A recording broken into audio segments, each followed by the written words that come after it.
할렐루야. 오늘 8월 8일 주일 예배에 올라오신 여러분을 환영하고 축복합니다. 우리 한번 인사 한번 나누겠습니다. 잘 오셨습니다. 말씀의 은혜 받으십시다.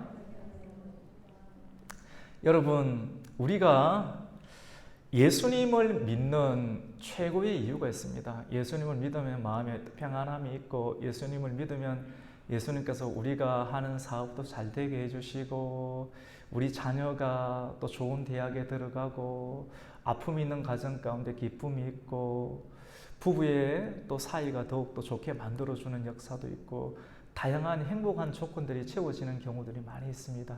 근데 이러한 것들과 함께 그 무엇보다 가장 본질적인 것은, 우리가 예수님을 믿는 가장 최고의 이유는 우리가 천국에 들어가기 위함이다라고 말씀합니다. 우리가 천국은 우리가 죽어서도 영원한 안식, 영원한 세계에 들어가게 되는데, 성경은 영원한 세계, 사람이 죽고 난 이후에 몸과 영혼이 분리된 영원한 세계가 두 종류가 있다. 천주교에서는 세 종류가 있다. 중간에 연옥이 있다라고 하지만 성경에서는 분명하게 천국과 지옥이 있고, 예수님을 믿고 또 구약에서는 거룩한 예복을 입고, 신약에서는 예수님을 믿음으로 예수의 옷을 입은 사람, 또 선정적으로 또 열정적으로 말씀하면 예수의 피의 흔적을 가지고 있는 사람만이 하나님 나라 천국에 들어갈 수 있다, 이런 형태로 표현을 하고 있습니다. 여러분, 예수님은 천국 또 하나님의 나라를 누룩과 같다. 오늘 천국 말씀인데요, 하나님의 나라를 누룩과 같다. 여러분, 누룩 아시죠? 이스트, 이렇게 누룩과 같다라고 이렇게 말씀을 하는데, 천국은 마치 한 여자가 가정에서, 가정주부 한 여자가 가루 서말 정도 밀가루에 누룩을 넣어서 전체 밀가루를 부풀게 하는 누룩과 같다라고 예수님은 말씀을 하십니다. 여러분, 누룩은 부패와 타락, 부패한 것 그리고 타락한 것을 상징하는 형태로 성경에서는 종종 사용이 되는데, 오늘 본문이 기록되어 있는 마태복음 13장 말씀 가운데는 이 누룩이 좋은 의미로 사용이 됩니다. 발효를 시키는데, 전체를 변화시키는 그 상태에 집중을 해서 전체를 변화시키는, 하나의 누룩이 들어가서 누룩이 나타나는 효과가 전체를 부풀게 만드는 상태를 변화시키는 그 형태를 이렇게 설명을 하고 있습니다. 누룩이 밀가루 반죽에 들어가면 전체를 부풀게 하는 것처럼, 천국의 복음을 가진, 예수님을 믿고 천국에 계시니 예수님의 음성을 듣고 예수님의 성품을 나타내고 예수님의 복음을 전하는 천국의 사람이 여러분의 가정과 여러분의 직장과 여러분의 사회 가운데, 공동체 가운데 들어가게 될 때 분명하게 예수 복음을 가진 사람이 누룩처럼 전체 공동체를 영향력을 주고 변화시킨다는 그 말씀이 오늘 복음의 말씀입니다. 중요한 것은 어떻게 변화시킬 것인가. 성경은 우리를 세상에 누룩이 되어야 한다. 한 사람이 가정에서, 한 사람이 직장에서, 한 사람이 학교에서, 우리가 속해 있는 여러분이 생활하는 삶의 일터 가운데서 누룩이 되어서 들어가게 되는데, 그 영향력과 여러분이 들어가게 됨으로 변화되는 그 공동체의 색깔이 변화되는 형태는 투명하고 맑게 되어야 하고, 그리고 어두침침한 분위기가 여러분이 들어감으로 말미암아 천국을 가지고 있는 여러분이 공동체 가운데 들어감으로 말미암아 어두침침한 분위기가 밝고 환하게 되어야 하고, 부패와 타락으로 시닫는 시대 가운데 있는 공동체가 맑게 변화되어야 된다라고 말씀을 하고 있습니다. 여러분, 한 사람이 변화가 먼저 일어나야 합니다. 우리가 복음을 알고 복음을 듣게 됐으면 복음을 먼저 받은 우리 한 사람 개인에게 변화가 일어나게 되는데, 복음의 능력으로 그리고 천국의 복음으로 무장된 사람이 들어가는 곳에는 놀라운 변화가 일어납니다. 여러분, 변화가 되는 그 과정은 누군가가 누룩처럼 되기로 헌신할 때 변화가 일어나는 거거든요. 누룩이 원래의 기능을 발휘하도록 자기 자신을 이동하는 과정을 두고 용기라고 말을 할 수가 있습니다. 용기는 한 사람의 헌신을 통해서 공동체 전체가 행복하게 되는, 조금 인문학적으로 말씀을 드린다라고 하면 공공의 유익을 위해서 또 공동의 행복을 위해서 한 사람이 가치가 헌신되는 형태를 용기 있는 형태다라고 말씀을 할 수가 있습니다. 여러분 혹시 영화 가운데 백두산 영화 보셨습니까? 백두산 가보셨습니까? 저는 백두산을 가보았거든요. 참 웅장하더라고요. 우리나라에 있는 좋은 산, 치악산, 설악산, 월악산, 좋은 산은 다 악자가 들어갑니까? 예. 굉장히 험한 산도 많이 있는데, 웅장한 산도 많이 있는데, 이 남쪽에 있는 산도 참 대단하지만도, 그 옛날에 왕들이 또 장군들이 이 기계를 얻기 위해서 훈련을 받았던 그 백두산, 왜 백두산에 가는지 좀 이해가 가더라고요. 그 큰 대자연 앞에 딱 서게 됐을 때 그 웅장함은 이루 말할 수 없는 큰 기계를 사람에게 주는 것만 이렇게 같았습니다. 백두산이라는 영화를 한번 본 적이 있는데요. 백두산이 화산이 폭발을 한답니다. 지금 이제 휴화산으로 되어 있는데 활화산처럼 이렇게 이 백두산이 폭발을 하는데 위기 상황입니다.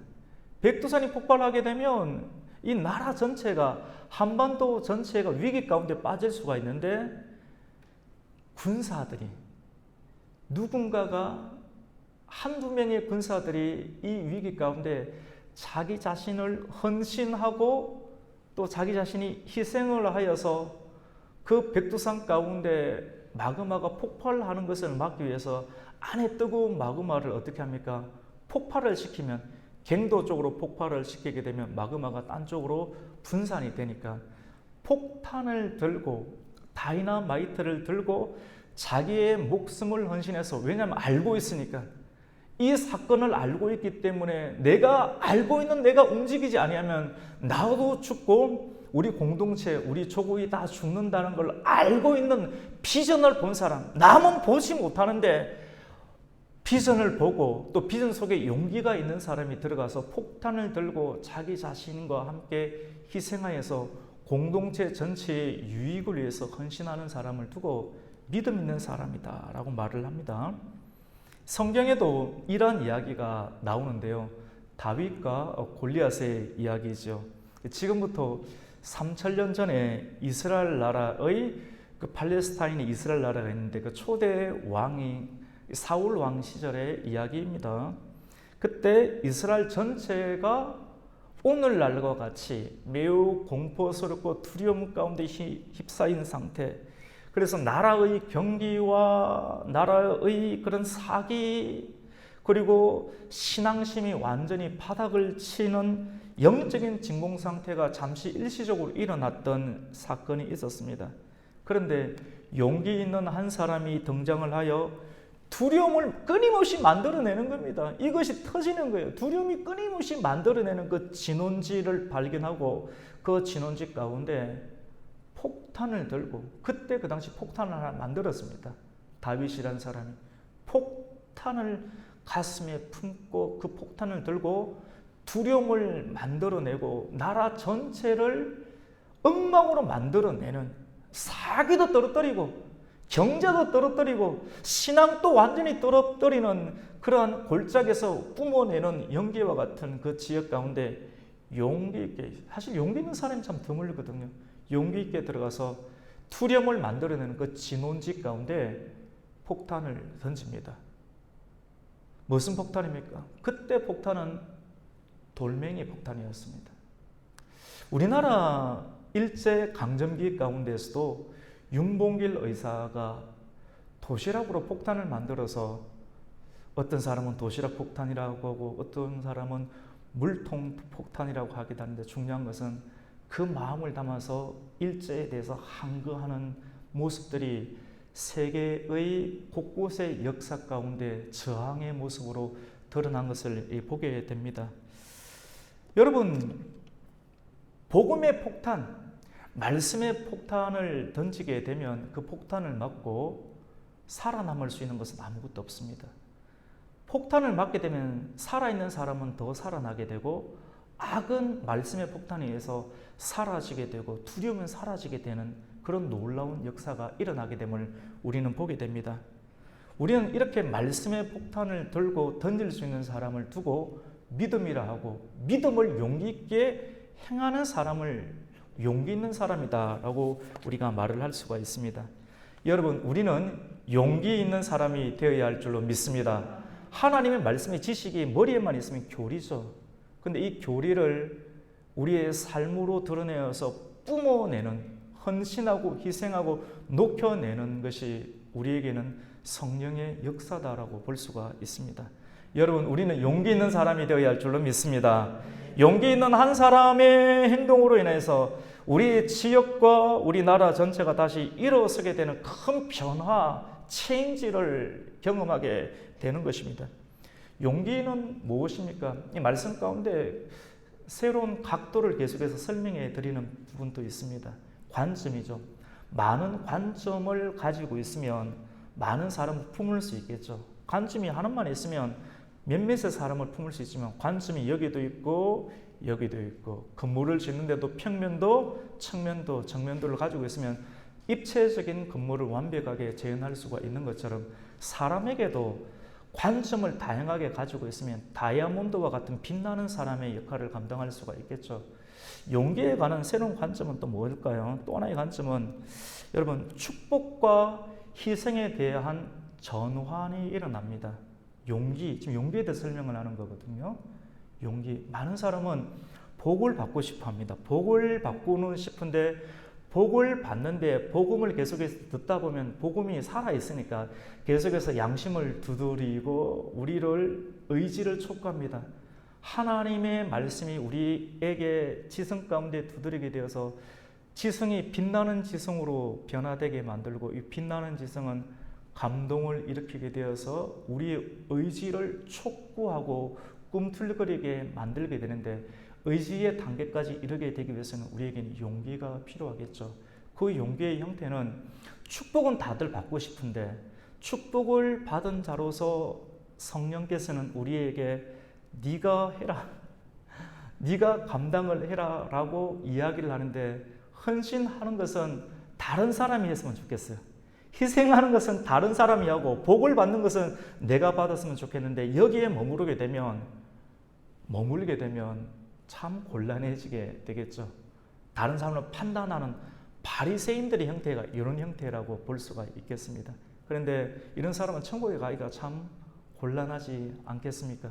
바리새인의 화석화된 신앙을 우리가 깨뜨려야 되는데, 깨뜨리기 위해서는 알고 있는 지식이 있는 것을 무너뜨리고 우리의 의지를 촉구해서 우리가 활동하는 하나님의 나라로도 쓰임을 받아야 되는데, 축복을 받았으니까 내가 축복을 받은 자로서, 예수 그리스도의 자비의 은혜를 입은 자로서 내가 복받은 사람답게 희생을 하는 사람으로 내가 변화를 있게 되는 것, 이것을 두고 용기라고 또 말씀을 할 수가 있습니다.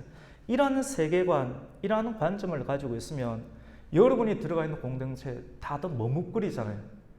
가만히 있고 싶고 누군가가 섬기고 싶고 하는 것은 다 눈치를, 작전을 다 펴게 되는데, 물질을 쓰는 문제이든 내 손으로 섬기는 문제이든 고개를 숙이고 인사를 하는 겸손에 대한 문제이든 다들 최대한 버티다가 있는데, 버티다가 마구마구 폭발하는 것 아닙니까? 근데 이거 폭발을 막기 위해서 먼저 희생하는 다윗과 같은 용기 있는 사람, 용기를 내면 또 사람들은 싫어요. 왜 용기를 내느냐? 그렇게 하지 말라고 이야기를 합니다. 그러니까 영적인 전쟁입니다. 그래서 성경이 필요한 겁니다. 성경을 우리 마음 가운데 실어 나눌 수 있는 성령의 인도함이 또 필요하게 되는 것입니다. 희생을 두려워하지 않는 용기를 지닌 사람은 예수님께서 누룩과 같다라고 말씀을 합니다. 누룩이 들어가는 곳에는 놀라운 변화를 일으킵니다. 이렇게 복음을 접하게 되면 누구든지 변화를 경험하게 됩니다. 그 변화는 가장 먼저 같이 봅시다. 나에게 우리 한 사람, 지금 복음의 말씀을 듣고 있는 우리 개인 자신에게 나타나게 되는데, 예를 들어서 2000년 전에 바닷가에서 물고기를 잡던 어부 베드로에게 진리의 성령님이 임하시자 변화를 받고 나중에는 3,000명에게 복음을 전하는 그런 예수님의 제자로 변화될 만큼 위대한 제자로 또 세움을 입게 되었습니다. 예수님의 제자 가운데 베드로와 상벽을 이루는 한 사람이 있었죠. 라이벌이었습니다. 누굽니까? 요한이었습니다. 요한은 성격이 매우 급했습니다. 자기 의도대로 되지 아니하자 나름대로 예수님을 믿고 예수님 따라가고 예수님의 기적도 보고 예수님의 살아계심을 체험하고 예수님을 가까이서 섬겨왔지만도 여전히 변화되지 않는 그런 본성을 가지고 있었던 그 요한은 사마리아 땅 가운데서 복음을 전하는데 예수님을 받아들이지 아니하자 자존심이 상해서 예수님께 일렀습니다. 예수님, 저 사람들 하나님 우리를 일으켜서 번개를 쳐서 예수님을 받아들이지 않으니까 멸하십시오라고 자기 분에 못 이겨서 굉장히 과격했던 사람이 바로 이 요한인데, 예수님은 우리의 아들이라고 이야기를 했잖아요.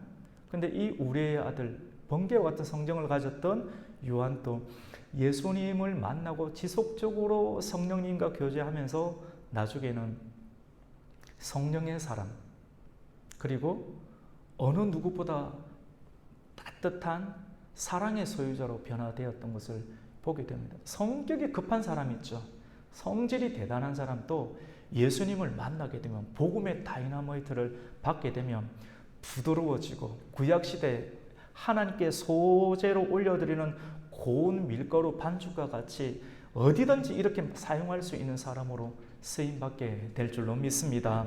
여러분, 어거스틴이라는 사람이 있죠. 어거스틴 사람도 우리 한국 기독교 역사 가운데 굉장히 중요한 사람입니다. 그 사람이 정말로 성자 중에 성자로 불리는 그런 사람인데 처음부터 성자가 아니었습니다. 굉장히 방탕했습니다. 굉장히 성적으로 문란한 사람이었고 이단의 마니교라고 하는 이단에 빠져서 헤어나오지 못했습니다. 부모님 말씀을 거역하고 그의 어머니 모니카는 날마다 눈물로 지새우는 것이 어머니의 일이었습니다. 다른 사람이 다 포기하더라도 어머니는 아들을 포기할 수 없지 않습니까?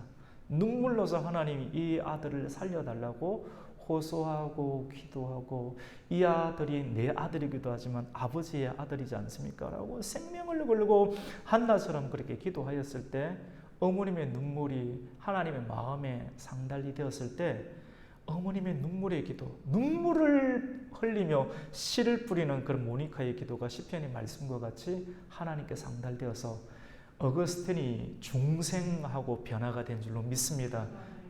대단한 사람이었는데 정말 거룩한 사람, 유혹을 이기는 사람, 세상의 환난을 이겨낼 수 있는 견고한 사람, 세상이 감당할 수 없는 그런 사람으로 변화가 된 것을 봅니다. 베드로가 변화가 되었고 요한이 변화가 되었고 어거스틴이 변화된 것처럼 천국의 복음은 한 개인을 변화시키게 됩니다.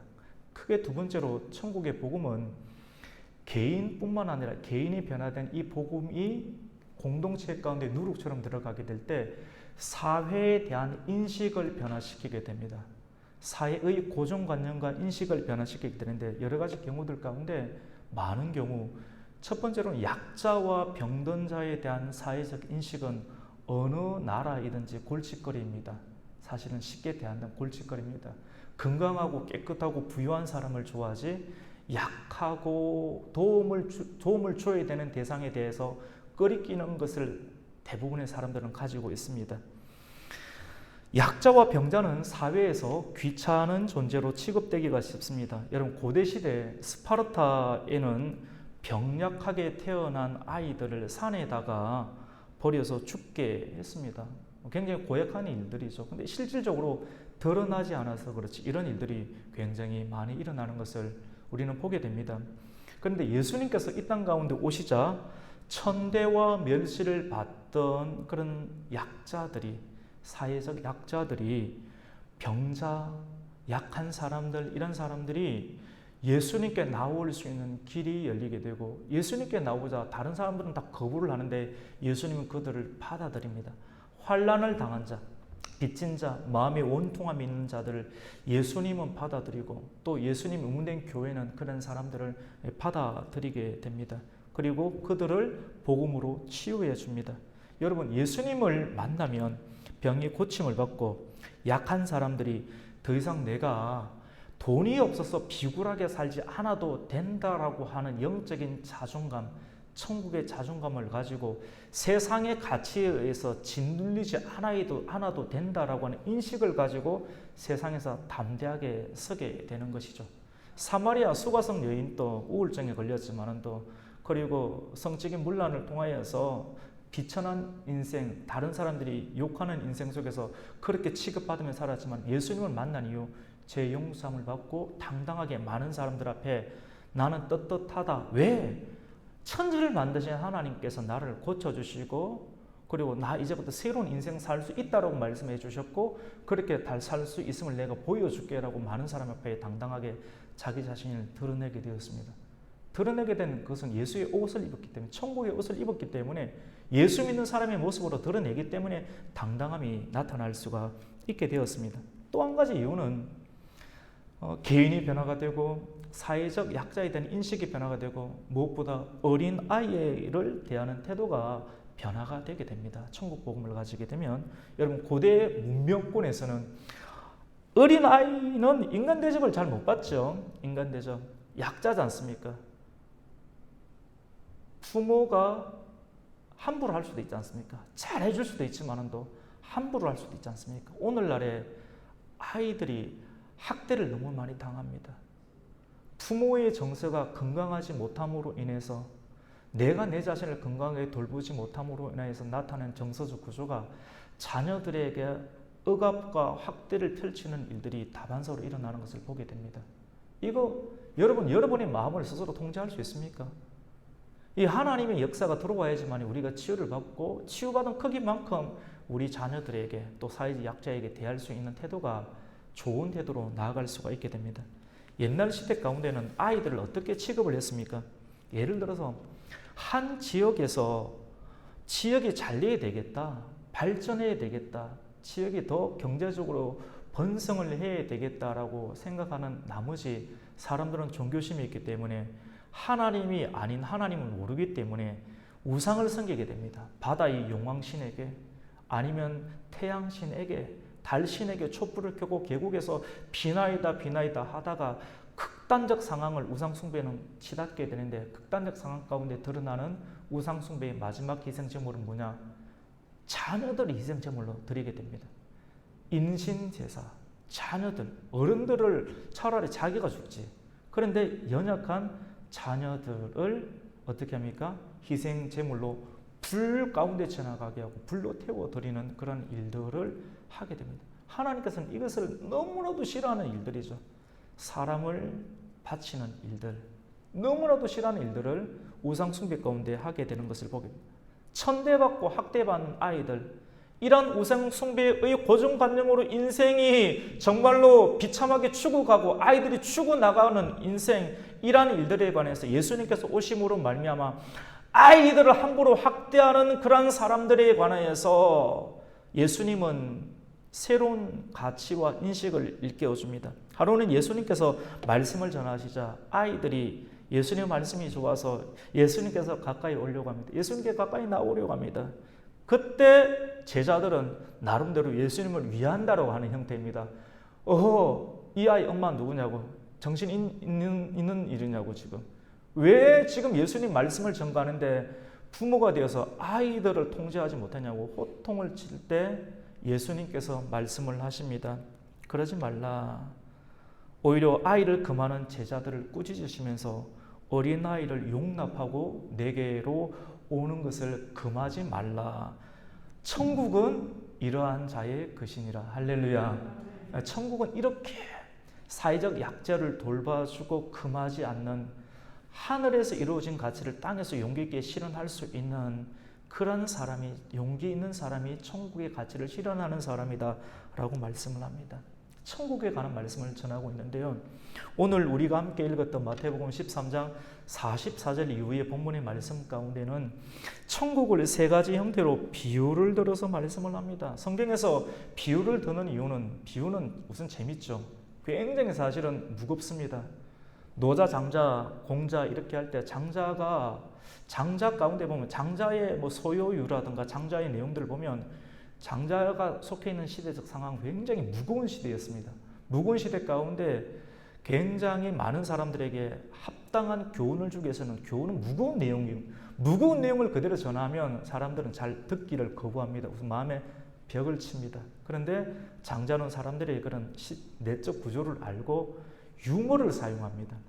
유머를 사용해서 사람들이 귀를 기울여서 재미있게 흥미있게 듣게 해서 그 내용을 자기 자신도 모르게 받아들여서 시대를 거슬러 갈 수 있는 그러한 해학을 펼쳤던 것처럼 이것보다 더 뛰어난 언어의 구사 능력으로 우리 예수님께서도 천국에 관한 내용들은 십자가 길 가라 굉장히 무거운 내용이거든요. 하나님의 영광은 카보도 무거운 내용이거든요. 무거운 내용에 사람들이 압도를 당해야지만이 따라올 수 있는데 너무 무겁게 따라오는 것이 부담스러우니까 예수님께서는 어떻게 하셨습니까? 비유를 통해서 말씀을 하시면 굉장히 재미있게 그 말씀을 자기 자신도 모르게 들을 수가 있지 않습니까? 그리고 비유를 통해서 주시는 것은 천국 백성이 안 될 사람을 걸러내기 위한 하나님의 또 다른 방법이기도 합니다. 성경에 그렇게 나와 있죠. 첫 번째로는 천국 비유 가운데 첫 번째는 천국을 밭의 감추인 보화로 비유를 합니다. 여러분 혹시 여러분이 아파트에 살 수도 있고 아니면 마당에 있는 주택에 거할 수도 있습니다. 한 번쯤은 어릴 적에 마당에 있는 주택에 산 적도 있고 지금은 다른 곳에 살 수도 있겠죠. 그런데 한번 생각해 보시고 상상해 보시길 바랍니다. 마당이 있어요. 여러분이 살고 있는 땅. 앞으로도 그런 또 주택을 구할 수도 있겠죠. 전원주택에. 그래서 마당이 있는 그 땅에 텃밭이 있는데 텃밭을 가꾸기 위해서 땅을 팠습니다. 조금 깊게 팠는데 그 땅에서 여러분은 몇 번 안 팠습니다. 연약한 여성이 호미를 들고 얼마나 깊게 파겠습니까? 근데 힘이 좋아서 몇 번 파니까 땅이 깊어졌습니다. 그래 깊어졌는데 갑자기 땅에서 뭐가 일어납니까? 시커먼 물이 팍 일어납니다. 시커먼 물이 일어났으니까 하수구 구멍이 터진 겁니까? 아닙니다. 예를 들어서 땅을 봤는데 아니 이 기업도시에서 기름이 터져버렸습니다. 아니 이런 소리는 처음 들어보는데 기업도시 마당에서 기름이 터져가지고 세상에서는 이걸 두고 대박이라고 그러죠. 유전이 나왔습니다. 그러면 여러분이 사는 땅은 굉장히 보배로운 땅이 되는 것이죠. 여러분 위대한 땅 그리고 보배로운 땅이라는 이름을 가진 지역이 있습니다. 그 지역을 오늘날의 사람들은 알래스카다라고 부릅니다. 알래스카는 미국 정부가 1867년 3월에 소비에트 연방국 러시아로부터 730만 달러를 주고 구입한 사들인 땅입니다. 그 땅이 우리나라의 한 17배 정도가 됩니다.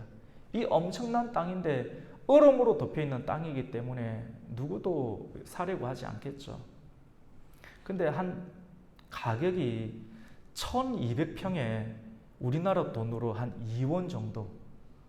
그러니까 한 평으로 따진다면 얼마나 가격이 매길 수 없을 만큼 작은 땅이지 않습니까? 그런데 우리나라의 17배나 되는 어마어마한 땅이기 때문에 1200평에 2원 정도이지만도 이 땅을 환산하니까 730억 달러 정도가 되었습니다. 굉장히 싼 가격인데 그래도 지금부터 약 150년 전에 그 달러 가치를 환산해 볼 때 적은 돈은 아니었습니다. 당시에 미국은 남북 전쟁 직후에 나라를 건설하기 위해서 여러 가지 기간 사업에 돈이 많이 투자되어야 됐고 또 재정이 굉장히 긴급하게 요구되는 상황이었는데 한 장관이 이 미래를 보는 그런 비전이 있는 눈이 있었습니다. 비전 있는 사람들이 제시하는 것은 현실적인 사람들의 눈에서 볼 때 굉장히 비난을 받기가 일쑤입니다. 이 미국의 먼 장래를 보고 알래스카의 전략적인 가치를 알아보고 미국의 스워드 장관은 혼신의 노력을 다해서 그 땅을 구입을 하게 되었습니다. 그래서 소련으로부터 730만 달러의 구입을 하게 되는데 그때 비난을 엄청 많이 받았습니다. 앞서서 정말로 비전을 보고 비전을 뚫고 나가고 하면요, 저항이 너무 많습니다. 현실주의자들에게 끊임없는 저항, 비난, 굉장히 고생합니다. 차라리 안 하는 게 낫지 싶은데 이것이 비전을 가진 사람들의 실제적인 삶이라고 볼 수 있습니다. 가치 있는 일들을 실행을 하게 되면, 누룩처럼 그 일들을 하게 되면 굉장히 저항을 받게 되는 것이 실제적인 일입니다. 불모의 땅을 사들인 장관은 이름을 따서 이 알래스카를 스워드 장관이 했으니까 스워드의 아이스박스다 놀리는 것이죠. 그리고 스워드의 바보짓이다 라고 놀리는 일들이 기사에 많이 쏟아져 나왔습니다.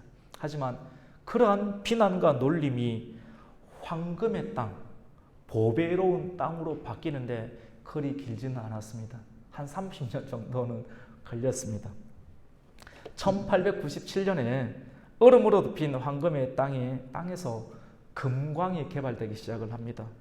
그리고 뿐만 아니라 1925년에 이 금은 황금의 이 원유 석유가 매장량이 이 북미 가운데 가장 많은 90억 배럴이라는 엄청나게 노아의 홍수 가운데 이 동물과 사람들이 완전히 이렇게 한쪽으로 매몰되어 있는 지역이 알래스카로 하나님께서 딱 만들어 놓은 상황이거든요. 96억 배럴이 되는 엄청난 양의 최고의 원유가 이 알래스카 땅 가운데 매장되어 있다는 것이 나중에는 드러나게 되었죠. 이후에 누가 스워드를 욕하겠습니까? 지금 알래스카 가보면 스워드는 정말로 최고의 사람으로 그 땅 가운데 칭송을 받는 사람으로 이름이 남아 있게 되는 것을 보게 됩니다. 여러분, 무슨 말입니까?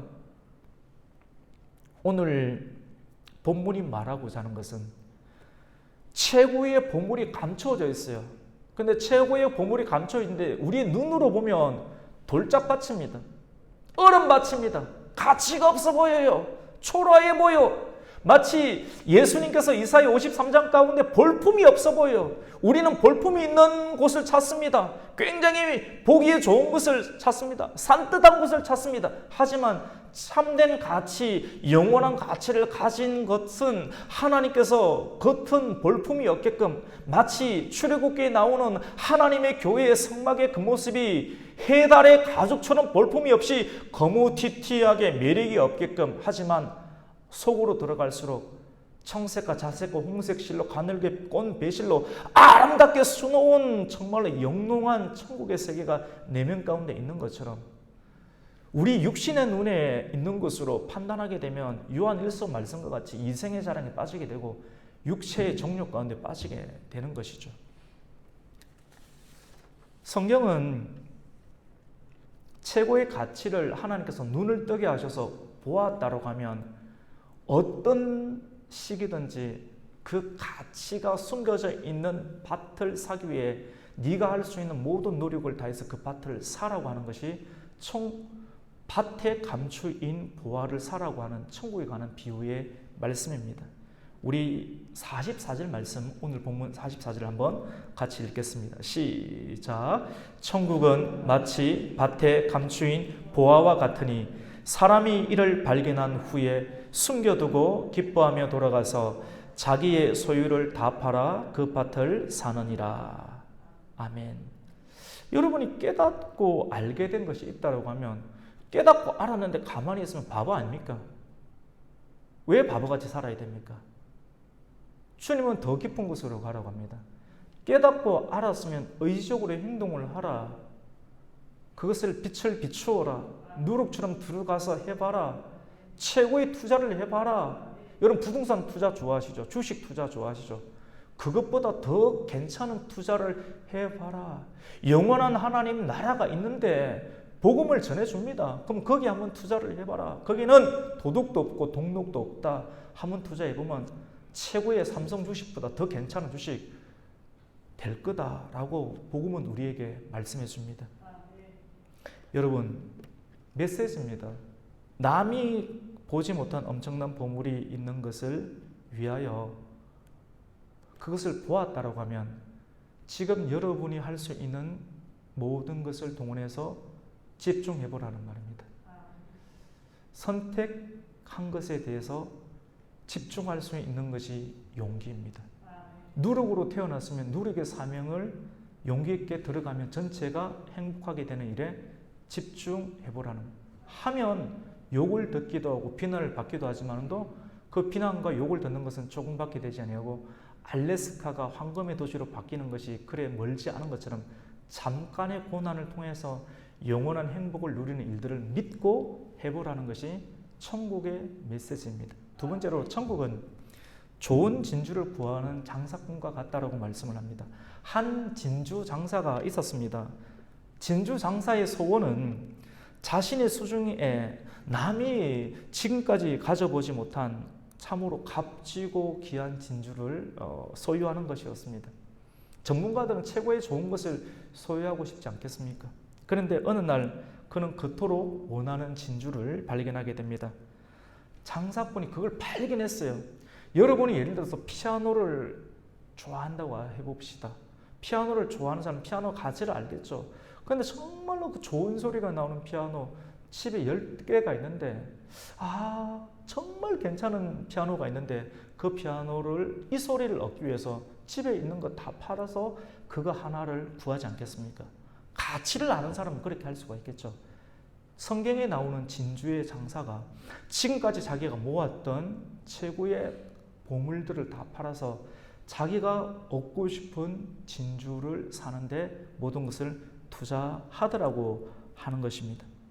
이 사람은 진주의 가치를 아는 사람입니다. 최고의 가치를 지닌 진주 하나를 얻기 위해서 지금까지 내가 모았던 전 재산을 파는 사람은 변화를 입은 사람이죠. 성경에서는 이 변화를 입은 상태를 두고 뭐라고 하는가 같이 봅시다. 중생, regeneration, 중생, born again, 다시 태어나는 겁니다.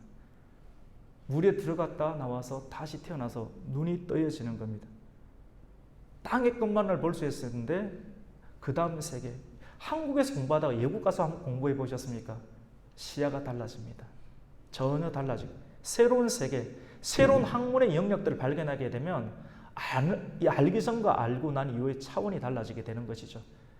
이걸 두고 성경은 중생이라 말씀을 합니다. 사도 바울이 하나님의 나라를 위해서 자기 자신의 가문이 대단한 가문이거든요. 우리나라도 가문 유명한데 그 뛰어난 가문, 그리고 율법에 대한 충성, 그리고 자기가 지금까지 배웠던 학식이 대단한데 이러한 것들을 배설물처럼 버렸습니다. 왜냐?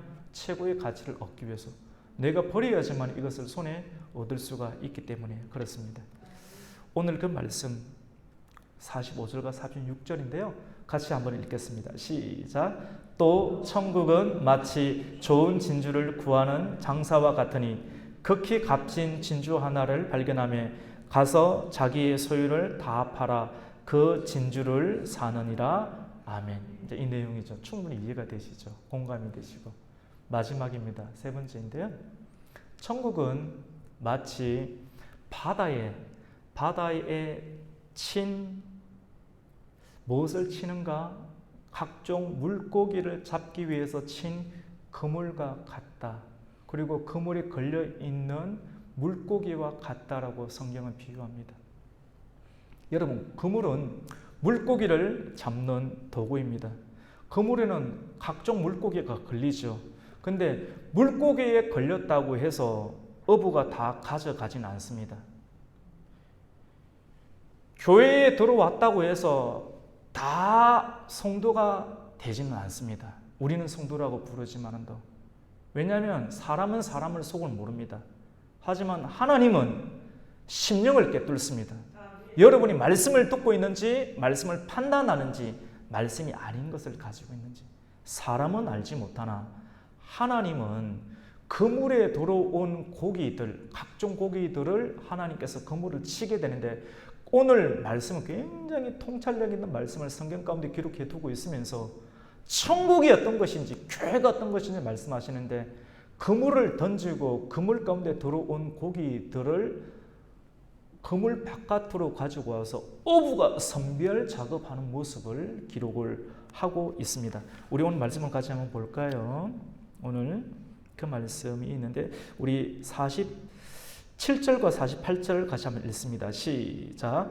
또 천국은 마치 바다에 치고 각종 물고기를 모는 그물과 같으니 그물에 가득함에 물가로 끌어내고 앉아서 좋은 것은 그릇에 담고 못된 것은 내버리느니라.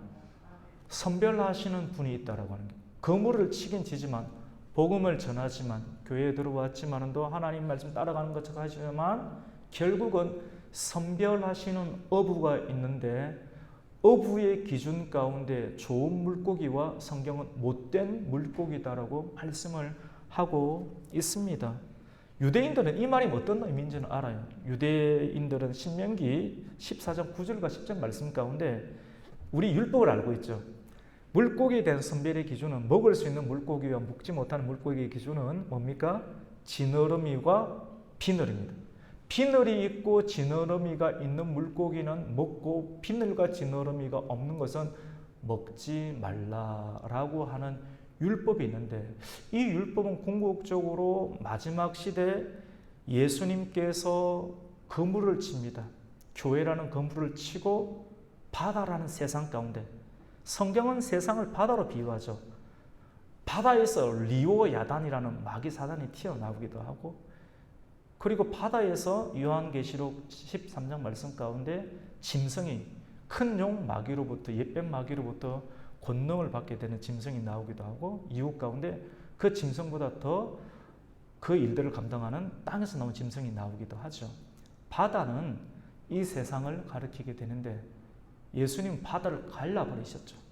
바다를 가르고 그 가운데서 하나님께서 모든 백성들을 세례를 주시고 하나님께 예배하는 자들을 광야로 이끄시는 장면들을 우리가 보게 되는데, 여러분, 천국은 이 세상과 같은 바다에 쳐놓은 복음의 그물 안에 붙들린 인생과 같습니다. 복음의 그물 안에 붙들리지 못하면 어떻게 되는가? 하나님께서 마지막에 어부가 선별 작업을 하시는데 너는 아니다라고 바깥으로 던져버려요. 왜냐? 너는 비늘을 입지 않았네. 너는 지느러미가 없네. 주님께서 물고기 비유를 우리 가르쳐 주는 겁니다. 지느러미가 없으니까, 사도 바울의 식으로 하면 예복을 입지 않았으니까 바깥으로 던져버린, 어디요? 바다로 던져버리고, 어부의 손에서 비늘을 확인하고 지느러미를 확인한 고기만이 담고 가져가게 됩니다. 던지는데 어디로 던집니까? 바다로 던져버립니다. 그대로 내버려 두는 겁니다. 이렇게 되면 이를 갈고 후회할 일이 생기겠죠. 우리 요한계시록 20장 13절에서 15절 말씀 화면을 함께 우리 보면서 요한계시록 20장 13절에서 15절 말씀을 읽습니다. 시작. 바다가 그 가운데서 죽은 자들을 내주고 또 사망과 음부도 그 가운데서 죽은 자들을 내주매 각 사람이 자기의 행위대로 심판을 받고 사망과 음부도 불못에 던져지니 이것은 둘째 사망 곧 불못이라. 누구든지 생명책에 기록되지 못한 자는 불못에 던져지더라. 불못이 지옥을 뜻하는데요. 바다 어부가 다 통하죠. 성경이. 어부가 선별 작업을 해서 성경에서 못된 물고기는 던져버리는데, 물고기 바다에 던져버리니까 바다에 그대로 있다. 바다에서 죽겠죠. 세상 풍조 따라가다가 바다에서 죽게 되는데, 나중에 예수님께서 백보자 심판주로 오실 때 바다가 그 가운데서 죽은 자들 다 토해 놓는다 그러지 않습니까? 바다가 죽은 자들 가운데서 다 내어주고 사망과 음부도 죽은 자들을 내어주게 되고 하나님 앞에 서게 돼서 생명록 책에 자기 행위대로 지느러미가 없는 자들, 그리고 비늘이 없는 자들, 또 다른 형태로 다른 관점으로 예수의 피를 묻히지 아니한 자들, 또 다른 관점으로 어린 양의 피의 흔적이 없는 자들, 예복을 입지 않은 자들은 너희는 청함을 택함을 받지 않았으니 나가라. 성 밖으로 쫓겨나가서 이를 갈며 슬피 울두라는 말씀이 이 말씀이 되는 것입니다. 여러분, 우리는 바다에, 세상에, 그리고 우리 개인적으로 좀 좁게 적용한다고 하면 기업도시 안에 물고기를 잡기 위해 그물을 치듯 우리는 세상에 복음의 그물을 끊임없이 쳐야 합니다. 이 일들을 해야지만이 비늘이 만들어지고 무엇입니까? 또 지느러미가 만들어지겠죠. 알기는 아는데 비늘이 안 만들어져 있고 지느러미가 안 만들어졌으면 너 그거 없네? 너는 아니야 라고 주님 말씀하시는 겁니다. 누가 그물을 칠 것인가? 복음에 걸려서 천국을 획득한 사람이 사람을 낚는 어부가 됩니다. 예수님께서는 먼저 믿는 자에게 주신 사명은 예수의 증인이 되라고 합니다. 오늘날 예수님을 믿는 사람은 많은데 예수님을 전하는 것을 부끄러워하는 사람이 많습니다. 한마디로 용기가 없습니다. 믿음은 있는데 용기를 낼 만큼의 불을 뿜어놓을 수 있는 사람들의 숫자가 적다는 것입니다. 훈련이 부족한 것입니까? 강력한 도전을 받지 못한 것입니까? 복음은 어쩌면 군함이 되는 것입니다. 그런데 오늘날의 많은 교회가 군함이 되기보다 끊임없이 긴장하고 전투복을 입고 그렇게 생활하는 것이 귀찮고 힘들죠. 그냥 바이올린 켜고 아름다운 칵테일 잔에서 짠 부딪히면서 그 소리를 들으면서 여객선이 되고 싶어하는 교회들이 많습니다. 저와 여러분은 여객선입니까? 군함입니까? 오늘 말씀은 이제부터 복음에 집중해야 합니다. 여러분 얼마 살 것 같습니까? 20년 살 사람도 있고 50년 살 사람도 있고 100년. 중요한 건 100년은 다 못 넘길 것 같습니다. 100년 안에 우리는 다 하나님 앞에 서게 될 터인데 지금이 기회인데 지금 이 말씀을 듣고 이제부터 우리가 천국 가운데 집중할 수 있는 은혜가 있기를 축원합니다. 우리의 시간, 여러분이 가지고 있는 것을 드리세요. 여러분의 시간, 여러분의 물질, 여러분의 건강, 여러분이 할 수 있는 것, 남이 할 수 없는데 내한테 있는 것을 가지고 천국에 투자하십시오. 천국에 심으십시오. 심는 자가 거두게 될 줄로 믿습니다. 심지 않고 거둘 수는 없습니다. 그런 사람은 하나님께 쓰임받지 못하게 됩니다. 복음을 전하는 사람은 성령의 능력으로 변화를 입어야 됩니다. 변화를 입은 사람은 복음을 전하게 됩니다. 오늘 말씀을 통해서 값진 보화가 숨겨진 것, 숨겨진 감추어진 비밀을 발견한 비전이 있는 사람은 모든 것을 동원해서 그 복음을 사게 되고 최고의 진주와 같은 복음, 그 진주, 12진주문이 있는 천국을 믿음의 눈으로 보게 된 사람, 그 사람은 지금까지 모았던 보물들을 팔아서 그 진주 하나를 얻게 되죠. 사도 바울처럼 배설물을 여기고 다른 것을 얻게 되는 것처럼 오늘 말씀을 통해서 남은 인생 우리에게 주신 건강과 또 우리가 할 수 있는 모든 것들, 하나님께서 내게 부딪히게 하는 양심에 빛이 나게 하는, 우림에 빛이 나게 하는 그 일들을 우리가 가지고 천국에 집중하면서 선택한 것에 집중할 수 있는 선명한 인생, 명확한 인생을 사실 수 있는 저와 여러분이 되시기를 예수님의 이름으로 축원합니다. 아멘. 하나님 감사를 드립니다. 오늘 8월 8일 용기 있게 다윗처럼 하나님 두려움을 뚫고 성령의 갑옷을 입고 하나님 전에 나온 하나님의 권속들, 그리고 온라인으로 조금 후이지만 실시간은 아니지만 또 하나님 거룩한 믿음을 소유한 하나님의 사람들이 많이 있습니다.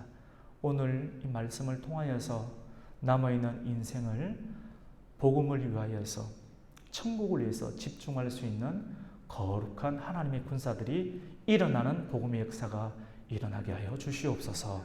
예수님의 이름으로 기도드립니다. 아멘.